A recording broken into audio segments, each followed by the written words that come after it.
안녕하세요. 건강한 목사입니다. 이번에는 김주아 아나운서의 이혼 사연을 듣고 제가 생각난 게 있어서 이야기를 해보려고 합니다. 김주아 씨는 전 국민이 다 알 정도로 정말 유명한 아나운서죠.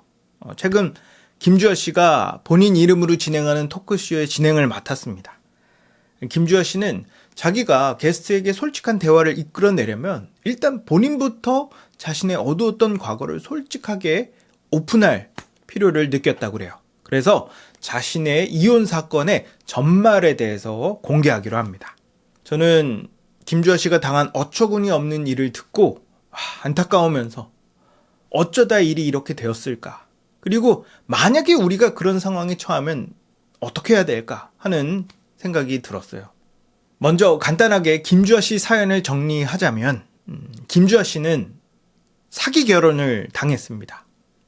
같은 교회 소속이었던 시어머니가 아들을 소개해 줬는데 소개를 받을 당시의 아들은 유부남이었대요. 그러니까 시어머니가 아들이 결혼한 유부남이었는데도 그 사실을 감추고 마치 총각인 것처럼 김주아 씨에게 소개를 해준 겁니다. 여기서 이미 게임이 끝났죠. 전 남편은 김주아 씨와 결혼하기 한 달 전에 이혼을 했고 김주아 씨는 이 사실을 전혀 모른 채 결혼을 하게 됐다고 해요. 그리고 김주아 씨는 이 모든 사실을 첫째 아이를 낳은 해에 우연히 알게 됩니다. 너무 충격이 컸지만 김주아 씨는 아이 때문이라도 이혼하지 않고 전 남편과 계속 살기로 결정을 하죠. 그러나 그 이후에도 전 남편은 상습적으로 외도를 했고 나중에는 그 정도가 심해져 김주아 씨를 2차례나 이 고막이 터질 정도로 심하게 폭행을 했고 심지어 자식까지 폭행하게 되어 이혼을 결심하게 됩니다. 그렇게 해서 2013년 이혼 소송에 들어가 2016년에 이혼했다고 해요. 더 자세한 내용은 직접 인터뷰를 들어보시기 바랍니다. 저는 이 사연을 들으면서 크게 3가지 의문이 들었어요. 첫째, 어떻게 교회에서 이런 사기 결혼이 생길 수 있었을까? 둘째, 김주아 씨처럼 똑똑한 사람이 어떻게 이런 사람을 못 알아봤을까? 셋째, 왜 사실을 알았을 때 바로 이혼하지 않고 이 지경이 될 때까지 결혼을 유지했을까? 김주아 씨가 그렇게 된 이유와 원인에 대한 저의 개인적인 생각과 우리가 그런 안타까운 일을 겪지 않으려면 어떻게 해야 되는지 제 개인적인 의견을 말하도록 하겠습니다. 첫째, 어떻게 교회 안에서 이런 사기 결혼이 벌어질 수 있었을까? 김주아 씨가 다녔던 교회가 아마 제가 아는 그 교회일 거예요. 엄청 크고 엄청 유명한 교회입니다. 그 정도의 규모가 되는 초대형 교회는 물론 신앙심이 좋은 사람도 있지만 불순한 의도, 예를 들면 결혼하기 위해서, 자기 소원을 성취하기 위해서, 인맥을 쌓기 위해서 등등 다른 목적을 위해 교회를 출석하는 사람들이 어마어마하게 많습니다. 그리고 이런 거짓 신자들은 평소 신앙심이 좋은 척 예배 출석 열심히 하고 교회 봉사도 열심히 하고 하면서 자기를 위장하고 이곳저곳 돌아다니면서 인맥과 신뢰를 쌓아요. 게다가 김주아 씨가 결혼했던 그 시기가 우리나라 기독교의 황금기고 기복신앙의 절정이었던 시기였습니다. 김주아 씨는 그 당시 가장 유명한 앵커였고 정말 많은 사람들이 김주아 씨를 신부감으로, 며느리감으로 점 찍어 놓았어요. 아마 시어머니와 전 남편도 김주아 씨를 노리고 있었고 이 김주아 씨를 내 며느리로 삼을 수 있다면, 아내로 삼을 수 있다면 수단과 방법을 가리지 않을 각오가 되어 있었을 겁니다. 제가 안타까운 건 김주아 씨가 사기 결혼을 당할 때까지 교회가 어떤 검증이나 지도 혹은 보호를 해주지 못했다는 거예요. 기독교인에게 결혼은 인생뿐만 아니라 신앙의 향방이 가려질 정도로 중요한 일입니다. 그렇기 때문에 교회는 성도가 결혼할 때 이 결혼이 합당한지 점검하고 서로에게 유익할 수 있도록 지도할 필요가 있어요. 저는 김주아 씨가 사기 결혼을 당한 책임의 일부는 교회에 있다고 생각해요. 어떤 사람은 아니 왜 교회가 개인의 결혼에 개입합니까? 라고 생각할지 모르겠어요. 저는 교회가 개입을 안 해서 김주아 씨 같은 안타까운 일이 벌어진 거라고 생각합니다. 건강하고 제대로 된 교회는 성도들의 아주 기본적인 신상을 파악하고 있어요. 물론 아주 작정하고 속이려 들면 속일 수 있었겠지만 그런 사람은 또 겉으로 티가 팍팍 나기 때문에 더욱 세심하게 지켜보게 됩니다. 건강한 교회는 성도들이 더 행복한 삶을 살 수 있도록 결혼과 직장처럼 중요한 사안을 잘 결정할 수 있도록 지도를 해요. 근데 김주아 씨가 다닌 교회는 규모도 너무 크고 그런 지도를 할 수 있을 정도의 역량과 여력이 없었던 것 같아요. 만약 김주아 씨가 건강하고 좋은 교회를 다녔다면 그런 비참한 일을 겪지 않았을 텐데 하는 안타까운 마음이 들었습니다. 둘째, 어떻게 김주아 씨처럼 똑똑한 사람이 이런 어이없는 사기 결혼을 당했을까? 글쎄요, 김주아 씨가 지적으로 똑똑했는지는 몰라도 영적으로는 전혀 성숙하지 못했던 것 같아요. 김주아 씨가 결혼할 당시 2000년도 초에 우리나라의 기독교는 최고 전성기였지만 그래도 우리나라 인구의 5분의 1은 교회를 다니지 않았습니다. 더군다나 부자가 교회를 다니는 건 더더욱 흔치 않았어요. 그러다 보니 기독교인 여자에게 부자 남자가 교회를 출석한다는 것 자체만으로도 엄청난 메리트였습니다. 그래서 그 남자의 신앙이 진짜인지 가짜인지 좋은지 나쁜지는 따지지 않았어요. 아마 김주아 씨도 전 남편이 교회를 다닌다는 것 하나만 가지고 충분하다라고 판단했을 겁니다. 그래서 저는 결국 이 지경까지 왔다고 생각이 들어요. 많은 사람들이 결혼에 있어서 종교가 일치하는 게 중요하다는 걸 압니다. 그래서 종교가 같은지를 따지는데 그 신앙이 진짜인지 가짜인지 성숙한지 미성숙한지는 거의 신경 쓰지 않습니다. 그냥 종교만 일치하면 곧바로 다른 조건, 학벌이나 직업, 재산, 외모 등을 따지기 시작하죠.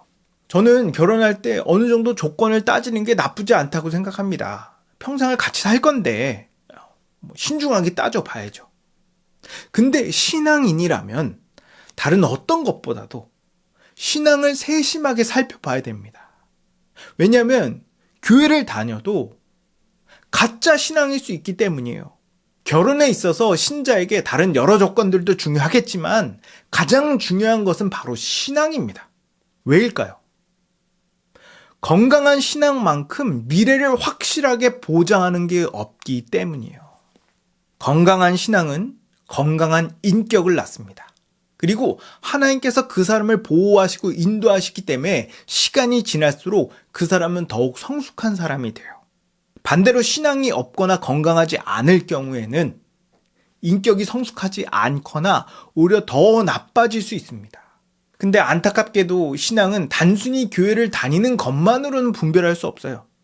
교회를 다녀도 신앙이 없을 수 있습니다. 하지만 신앙은 감출 수 없기 때문에 자세히 살펴보면 보여요. 신앙은 그 사람이 사용한 언어와 관심사, 생활 습관, 소비 습관, 인간관계에 다 드러납니다. 만약 김주아 씨가 복음을 제대로 알고 신앙을 분별할 수 있었다면 저는 사기꾼은 진즉에 분별할 수 있었을 텐데 하는 안타까운 생각이 들었습니다. 셋째, 그럼 왜 사기 결혼인 걸 알았을 때 곧바로 이혼하지 않고 이렇게 오랫동안 끌었을까? 많은 사람들이 기독교에는 절대 이혼을 하면 안 된다는 잘못된 고정관념이 있습니다. 지금은 워낙 많은 사람들이 이혼을 하니까 그런 고정관념이 약해졌지만 여전히 그렇게 생각하는 사람들이 많이 있죠. 김주아 씨도 신앙인으로서 이혼은 절대 안 된다는 고정관념이 있었을지 모르겠어요. 그리고 이혼으로 인해 자신의 명예가 실추되고 사람들의 가십거리가 되는 게 너무 싫고 두려웠을 겁니다. 뿐만 아니라 비록 남편이 자기를 속이긴 했지만 지금부터라도 잘 살면 되지 않을까 하는 기대가 있었을 거예요. 만약 전 남편이 자신의 잘못을 인정하고 자기 잘못에 책임을 지며 관계 개선을 위해 힘썼다면 불가능한 일은 아닙니다. 하지만 전 남편은 전혀 자신의 잘못을 인정하지 않았어요. 오히려 남편은 적반하장으로 왜? 그래서 결혼 무르게? 라고 말했다고 해요. 성경적으로 이혼은 상대가 간음했을 때 허용이 됩니다. 근데 김주아 씨 같은 경우는 간음이 아니라 사기죠. 그래서 이혼이 가능한가 생각이 들 수 있는데 성경에 이런 구절이 있어요. 만일 내 손이나 내 발이 너를 범죄하게 하거든 찍어내 버리라. 장애인이나 다리 저는 자로 영생에 들어가는 것이 두 손과 두 발을 가지고 영원한 불에 던져지는 것보다 나으니라. 성경은 믿지 않는 자와의 이혼을 종용하지는 않지만 말리지도 않아요. 그래서 이 사람과 결혼관계를 지속하는 게 내 삶과 신앙에 큰 해악을 끼친다면 이혼을 해도 된다고 봅니다. 물론 이혼은 이 손과 발이 잘리고 눈이 뽑히는 것 같은 큰 상처를 남기기 때문에 감정적으로 경솔하게 판단해서는 안 되고 신중하고 합리적으로 판단해야 돼요. 제가 말하려는 건 이혼을 한다고 그것이 무조건 잘못된 것은 아니라는 거예요. 하나님께서 보시기에 합당한 이혼은 인정해 주십니다. 그래서 이혼을 고려할 정도로 정말 가정에 심각한 문제가 있다면 우선 교회 직분자들과 깊이 상담을 해봐야 됩니다. 아이 입장에서 부모가 이혼하는 건 씻을 수 없는 큰 충격과 상처예요. 그래서 교회에서도 될 수 있으면 이혼을 안 하는 방향으로 관계가 회복될 수 있도록 지도를 하지만 어디까지나 개인의 선택에 달려 있습니다. 만약 결혼을 유지하는 것이 본인과 자녀에게 정서적으로, 신앙적으로 더 안 좋다고 판단이 된다면 이혼을 해야 한다고 생각해요. 그리고 이런 일이 생기면 교회에서도 조치를 취해야 됩니다. 누군가 사기 결혼에, 간음에, 가정폭력을 행한다는 건 사회에서도 범죄지만 교회에서도 징계를 받을 정도의 큰 죄입니다. 만약 전 남편이 이런 잘못을 범했으면서 자신의 죄를 인정하지 않고 끝까지 회개하지 않는다면 교회는 그에 합당한 징계를 내려야 돼요. 저는 김주아 씨를 정죄하거나 비난할 의도가 전혀 없습니다. 이미 벌어진 일이고 지난 일을 비난해서 좋을 게 뭐가 있겠어요. 저는 김주아 씨가 지금이라도 과거에서 벗어나 자유해졌으면 좋겠습니다. 그리고 앞으로 신앙생활 잘 하셔서 김주아 씨와 그 자녀들 삶에 기쁨과 감사와 평안이 넘치고 자녀들도 건강하게 잘 자랐으면 좋겠어요.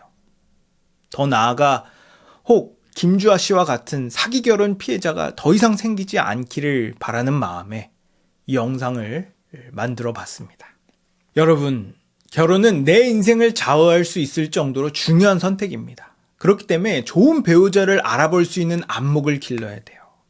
그래서 결혼 전에 그런 안목이 있는 신앙 좋고 지혜로운 사람에게 꼭 검증 받으시기 바랍니다. 그리고 복음을 잘 배우고 영적인 분별력을 키워 배우자가 바른 신앙을 가졌는지 꼭 확인하시기 바라요. 그리고 결혼이나 혹은 이혼 같은 중요한 결정 전에 꼭 교회 교육자에게 상담 받으시고 교회 지도를 잘 따르시기 바랍니다. 지금까지 건강한 목사였습니다. 감사합니다.